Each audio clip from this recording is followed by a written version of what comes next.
Rajasthan bar council के चुनाव 22 अप्रैल को। राजस्थान बार काउंसिल के चुनाव सभी जिला स्तर पर वोटिंग की जाएगी। सभी प्रत्याशी अपने वोटरों को रुझाने में लगे हैं। ये चुनाव बार काउंसिल के सदस्य के लिए हो रहे हैं। इसी उपरांत बीकानेर जिले से अंजलि कौशिक कमल नारायण पुरोहित से बात हुई। उन्होंने बताया अपना एजेंडा हमारे प्रतिनिधि को कि आगे के सदस्य बनने के बाद क्या काम करेंगे।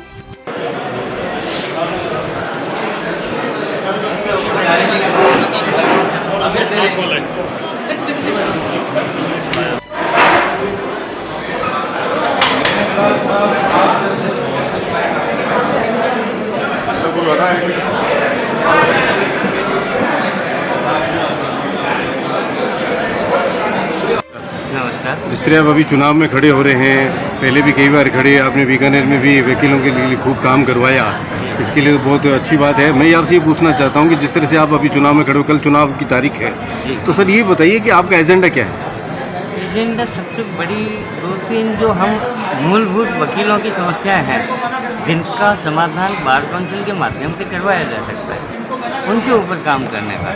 जैसे वेलफेयर स्कीम है, हमारा वेलफेयर एक्ट है, उसमें कुछ विसंगतियाँ समय के अनुसार परिवर्तन उनकी आवश्यकता है, उनको दूर करवाना प्राथमिकता रहेगी। जैसे वेलफेयर टिकट में बढ़ोतरी हर साल 10% होती है, उसी अनुपात में जो देय लाभ है उनमें परिवर्तन नहीं है, तो वो एक बहुत बड़ा मुद्दा है। उसको उस विसंगति को भी दूर करवाना जाना आवश्यक है। दूसरा, हमारे वकीलों के रिटायरमेंट की एज 50 वर्ष कार्य दिवस की भी है, जो कि पहले 40 वर्ष थी। उस 40 वर्ष को ही वापस कायम रखा जाए, इसके लिए प्रयास करेंगे। एडवोकेट प्रोटेक्शन एक्ट है, उसको लागू करवाने के लिए बार काउंसिल के माध्यम से बात करेंगे। राज्य सरकार से बातचीत करके बार काउंसिल के माध्यम से मंच से कानून बना हुआ है एडवोकेट कॉलोनी के लिए, उसके लिए प्रयास करेंगे कि सरकार के कानून का फायदा मिलकर सारी बार एसोसिएशन को एडवोकेट कॉलोनी मिले। तो सर एक पूछना चाहता हूँ, हाईकोर्ट की बेंच के लिए अभी तक संघर्ष चल रहा है। कम से कम ये मैंने सुना था कि 146 बार ज्ञापन दे चुके हैं, लेकिन अभी तक हाईकोर्ट का कोई अता पता नहीं है। इसका कारण क्या है? हाईकोर्ट प्रशासन बार काउंसिल का मुद्दा नहीं है। हाईकोर्ट बेंच, राजस्थान हाईकोर्ट, राज्य सरकार और केंद्रीय सरकार, विधि विभाग और सुप्रीम कोर्ट, इनका मुद्दा है। इसके लिए प्रयास सारा एजेंडा आपने बता दिया, वेलफेयर का बता दिया, तो एक ऐसी क्या विशेष आप वकीलों को दे रहे हैं कि जिससे कि वकील आपको वोट दें? ऐसी क्या विशेषता वो दे रहे हैं? मैं निवेदन करूँ कि दो बातें होती है जी। एक जो मैं आपके सामने बता रहा हूँ कि इन आधार पर मैं चुनाव लड़ रहा हूँ, ये है। दूसरा, मैं इन पर कितना खरा उतरूँगा, उसके लिए मेरे साथियों से को मैं बताना चाहूँगा कि मेरे को 2 बार जिम्मेवारी मिली बार एसोसिएशन बीकानेर की।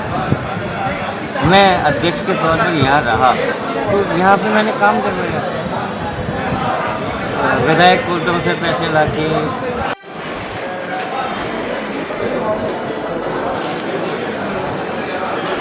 कराएंगे।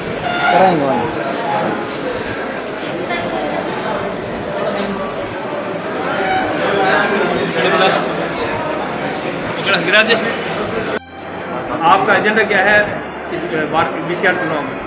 सब वकीलों के हित के लिए जो भी अच्छे से अच्छा प्रयास करूंगी मैं। बार काउंसिल में अगर मुझे मनोनीत किया जाता है तो, और हर बार के लिए अच्छा प्रयास करूंगी जो बार की उन्नति के लिए क्या एजेंडा बताया? एजेंडा क्या है? जो वेलफेयर के लिए एक तो टिकट जो बढ़ा दे, टिकट के पैसे बढ़ाए हैं उसके लिए, और जो युवा अधिवक्ता हैं उनके लिए, और मेडिक्लेम के हिसाब से। बीकानेर से एक मात्र महिला अधिवक्ता है? दो है। महिलाओं की बात कैसे महिलाओं को जो बार में लेकर के समस्याएं होती है, जो पुरुष जो भी है सदस्य उनको नहीं कह सकते हैं, उनकी जो समस्या होगी उसके समाधान के लिए प्रयासरत होंगे। नाम बताएं। अंजलि कौशिक। वो एक महिला बनी होता तो